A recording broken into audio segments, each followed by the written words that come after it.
Alright guys, so it's been a while since I've done anything like this, but today we're going to be covering V-Jump scans. Now, note, this does not correlate with Dragon Ball Legends. We all know that Dragon Ball Legends hasn't had any new information in V-Jump for a very, very long while now. But today, we're going to be talking about Dragon Ball Sparking Zero. Yes, this is the very first V-Jump scan of Sparking Zero. You know, the first one that Sparking Zero is in, I should say. But I don't believe that there's any like critical new information, but it's still gonna be nice to at least cover it because there are some like very small tidbits of information in here, very, very small, but still I would like to be able to cover it. So we do see the very first scan right here, and of course shout outs to DBS Hype for posting the scans.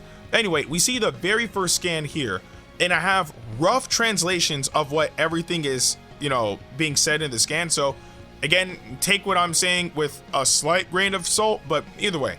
So we see at the very top, you know, giant red characters with exclamation marks, and then a bit of text underneath. Is pretty much saying after more than 10 years, this masterpiece series that made the world go wild is back, you know, which is true because we all collectively lost our minds when they announced this game, especially when they showed off the gameplay. And then afterwards, we see below that shows Dragon Ball Sparking Zero. We see Super Saiyan Blue Goku, we see Goku and Vegeta fighting up top, and on the right, we see some of the characters that they kind of threw at the screen quickly near the end of that trailer, but we actually get to see 18 firing off her attack. We see Piccolo about to like launch the special beam cannon. We actually see the wolf with Yamcha using Wolf Fang Fist, which is nice because that's a scene that we didn't actually see in the trailer. And then of course Tien with the tri-beam, perfect Cell smiling, and Boo just stretching part of himself. I don't get it. Like I was hoping that they would actually show a bit more in terms of like, you know, the characters and all that stuff, but hey, I will gladly take what we got. And then below that, well, below the Dragon Ball Sparking Zero sign, we see Tenkaichi 3, otherwise, you know, known in Japan as Dragon Ball Sparking Meteor. And the rough translation of this is the fact that they said that the Sparking series has the #1 popularity rating. Its latest work is finally unveiled, of course, being Sparking Zero. And the fact that this game will have an overwhelming number of playable characters and a high, or at least from this translation, high reproducibility of actions and support are the charms of this series. So the fact that they're trying to bring that back in Sparking Zero has me excited because, again, one major thing about the Tenkaichi series, apart from the combat, apart from the stages, all the other stuff, is the character roster.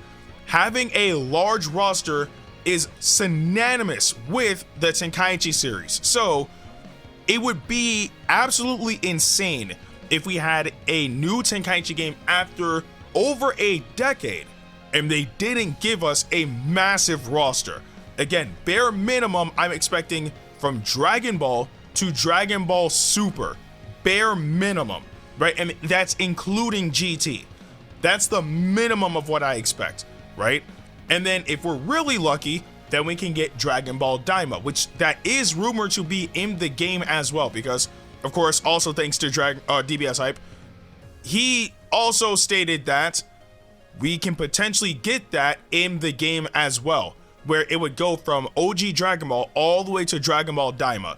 And DBS Hype has been relatively accurate when it comes down to information concerning Dragon Ball anything. So that's something that I'm gonna, you know, hold on to because I really, really want this roster to be insane. Now, apart from that one, we have the other image as well. And in that image, we see a bit more action. We get to see Goku and Vegeta fighting a bit more up top. We get to see Goku flying around the middle. We see the Gallic gun being shot off. We see we see Bergama, we see Hercule, we see Broly, Super Saiyan Blue Goku on the bottom, and then of course some super characters on the bottom right with, you know, Ranger 17, Jiren, and of course Trunks from Dragon Ball Super. So again, like I said, rough translations, but just a few tidbits of what is translated are, for example, like right above Vegeta, I guess, or I guess next to Super Saiyan Blue Goku.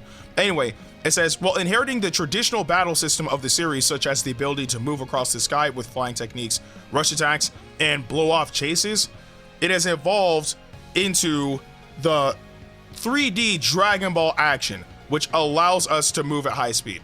Again, rough translation, but pretty much just saying that it's the same combat that we know and love, but evolved. That's pretty much it, which is what I expected, because again, when it came down to Ultimate Tenkaichi, which we all know is not an actual Tenkaichi game because we decided the name, but it just sucks that it donned the title of Tenkaichi and it played nothing like it. It was literally the rock, paper, scissors simulator. The game looked pretty, and it had TACs, which was cool, right? It was the first Dragon Ball game to even give us that, the first console game specifically, but that was it. Apart from that though, that game is garbage, and I still stand by saying that. The game is not good. So knowing that this is true, authentic Tenkaichi, but now elevated to a new level, just has me extremely excited. And everybody else, especially if you haven't played the Tenkaichi series, should be excited as well, because there is a reason why everybody deems this franchise as the best Dragon Ball franchise, for the games anyway, of all time. There is a very valid reason as to why. Anyway, continuing, we have I guess the text right next to Super Saiyan Blue Goku, I guess below him, and right next to Vegeta, right above 17.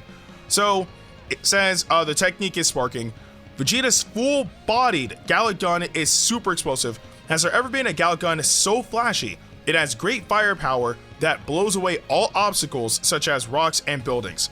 The day will come when you can shoot it yourself. I can't wait. So again, just saying that moves are gonna be flashy. Obviously they can destroy the environment. It's gonna be satisfying to utilize. That's pretty much it. And then the final part on the very bottom says transformation sparking. Goku transforms into Super Saiyan God Super Saiyan, which I just don't know why they won't adopt the term Super Saiyan Blue when it's already been adopted in the manga. Anyway, Goku transforms into Super Saiyan God Super Saiyan with an expression full of spirit. In this work, the wind is stirring and the weather is changing. Elevate your Super Warrior experience to a higher level. And then at the very bottom it says, we will continue to provide you with the latest information. Don't miss it. So, that's pretty much everything that was said. If I'm not mistaken, I hope I'm not missing anything. I don't believe I am. But, again, like I said, not really much new information in this scan, apart from a few small tidbits of what they said, and obviously some scenes that we're seeing in the V-Jump scan with certain characters. Like, for example, with Hercule, we get to see, in the trailer, he was executing a particular attack that, I think it was like the Present Bomb, and in the V-Jump scan, we actually get to see the end result of that attack. Same thing with Yamcha, where in the trailer, we saw the beginning of Wolf Fang Fist, but in this scan, we see the move, I'm assuming, nearing its end, because we get to see the wolf, right? Things like that. And also a bit of information just reconfirming, yes, this game's gonna have a huge roster, right? It's gonna be authentic Tenkaichi. Like, it's going to be what we know and love, but elevated to a new level, which has me excited. And not only that, one thing I do like is the fact that when you transform, you get to potentially change the weather. That adds a bit more immersiveness, for lack of better words. Like, it makes everything feel a bit more dynamic, because that has never been a thing in modern Dragon Ball console games, right? Again, Dragon Ball Z Kakarot, right? You can't transform and change the weather. Xenoverse 1 and 2, you can't do that. What else? Well, when it comes down to modern console Dragon Ball games, there's not really much else. But again, it's just adding things like that to truly make the experience feel as immersive and truly like Dragon Ball-esque as possible it's crazy.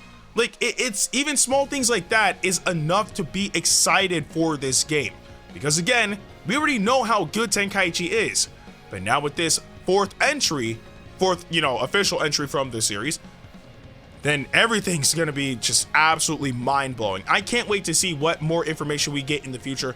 But again, I wanted to cover this V-Jump scan just because it's the very first one for Sparking Zero, so it's necessary that it gets covered. But I do want to know what you guys think about all of this in the comment section below. But with that being said, I'm Ndukauba, like, share, and subscribe, and I'll see you guys in the next video.